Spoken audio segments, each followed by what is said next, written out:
کی طرح ٹریٹ کیا جائے، یہ بدترین سیاسی انتقامی کارروائیاں ہیں جو کی جا رہی ہیں۔ لیکن میں رانا ثناء اللہ صاحب اور ان کے خاندان کو خراج تحسین پیش کرنا چاہتا ہوں، جنہوں نے ہمیں کہہ رکھا ہے کہ میرے ساتھ ہونے والے کسی ناروا سلوک کو آپ نے کسی جگہ اجاگر نہیں کرنا کہ کہیں کوئی یہ تاثر نہ لے کہ میرے قدموں میں کوئی لغزش یا کمزوری ہے۔ ان کے پورے خاندان نے بھی ایسے ہی جذبات کا اظہار کیا ہے، جس پر ہم پوری مسلم لیگ نون اور پاکستان کی جمہوری قوتوں کی طرف سے انہیں ان کی استقامت کو، ان کی بہادری کو سلام پیش کرتے ہیں۔ اسی طرح کل آپ کو معلوم ہے کہ عمران صاحب نے اقوام متحدہ میں تقریر کی۔ وہ تقریر کے پرانے فنکار ہیں۔ 2011 میں مینار پاکستان کے سائے میں بھی انہوں نے بہت شاندار تقریر کی تھی، لیکن وہ نیا پاکستان جس کا خواب انہوں نے مینار پاکستان پہ بیچا تھا، آج آپ نے دیکھا اس کا کیا انجام ہو چکا ہے۔ پچھلے خاص طور پہ 3 سالوں میں انہوں نے لاتعداد شاندار تقریریں کی ہیں، لیکن اپنی ہر تقریر پر پھر یو ٹرن بھی لیا ہے۔ میں امید کرتا ہوں کہ جنرل اسمبلی کی جو تقریر انہوں نے کی ہے، اس پہ وہ قائم رہیں گے اور اس پہ کوئی یو ٹرن نہیں لیں گے۔ کشمیر کا مسئلہ اقوام متحدہ میں اجاگر کرنا ایک خوشائند امر ہے، لیکن کشمیر کا مسئلہ اقوام متحدہ کی تقریر کی مار نہیں ہے۔ اس کے لیے سخت ترین سفارتکاری کی ضرورت ہے۔ ہم نے دیکھا کہ اس تقریر سے 50 دن پہلے عمران خان صاحب اور ان کی حکومت نے زیرو سفارتکاری کی۔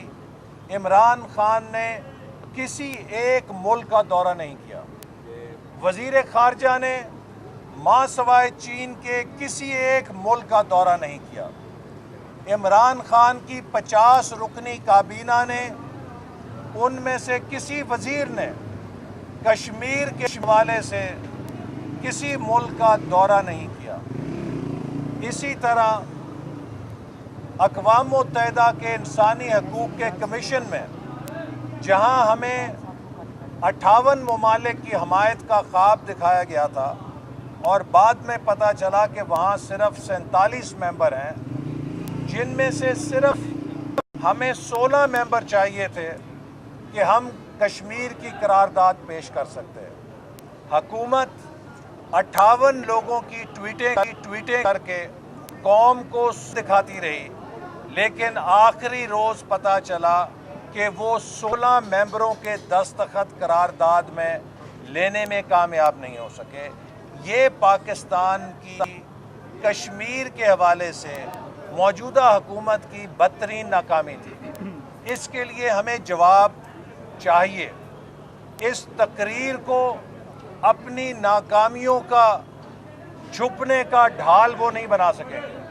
تو ہمیں اب یہ بھی دیکھنا ہے کہ جتنی زور و شور سے تقریر کی گئی ہے، آنے والے دنوں میں اس تقریر کا نتیجہ بھی کیا مینار پاکستان پہ نئے پاکستان کی تقریر کا ہوگا، یا حکومت اس کے اوپر کوئی ٹھوس عملی جامہ پہنانے کے لیے اقدامات اٹھائے گی۔ اگر حکومت کوئی ٹھوس قدم اٹھائے گی تو اپوزیشن اس کا خیر مقدم کرے گی، لیکن اگر اس تقریر کا حال بھی انہی تقریروں جیسا ہوگا جو اس سے پہلے عمران خان کرتے رہے ہیں، اور پھر کہتے ہیں کہ یو ٹرن لینا بھی ایک عظیم لیڈر کا شیوا ہوتا ہے، تو عمران خان صاحب یہ یو ٹرن آپ کو قوم نہیں لینے دے گی۔ چونکہ یہ مسئلہ کشمیر کے عوام کا، کشمیر کے عوام کے مستقبل کا ہے اور 22 کروڑ عوام اس کے اوپر پیرا دے رہے ہیں۔ اچھا احسن صاحب یہ بتائیے رانا ثناء اللہ کے کیس کے بارے میں تھوڑی سی بات کریں۔ عالمی استعمار کا اسے علامت بھی سمجھا جاتا ہے جنرل اسمبلی کو، تو وہاں بوانگ دوہل کہا ہے کہ ہم لا الہ الا اللہ کے ماننے والے ہیں، اور وہ ریاست پاکستان کی اب سربراہ ہیں۔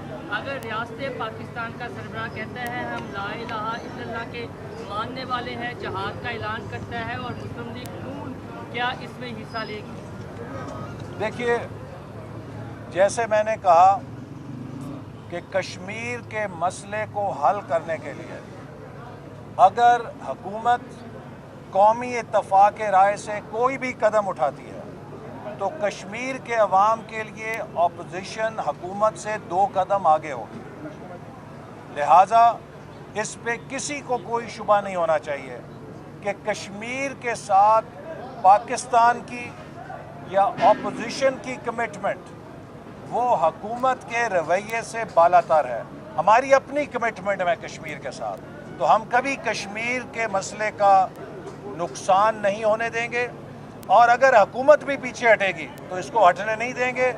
اور اب وزیر اعظم کی تقریر کا کاؤنٹ ڈاؤن شروع ہو گیا ہے۔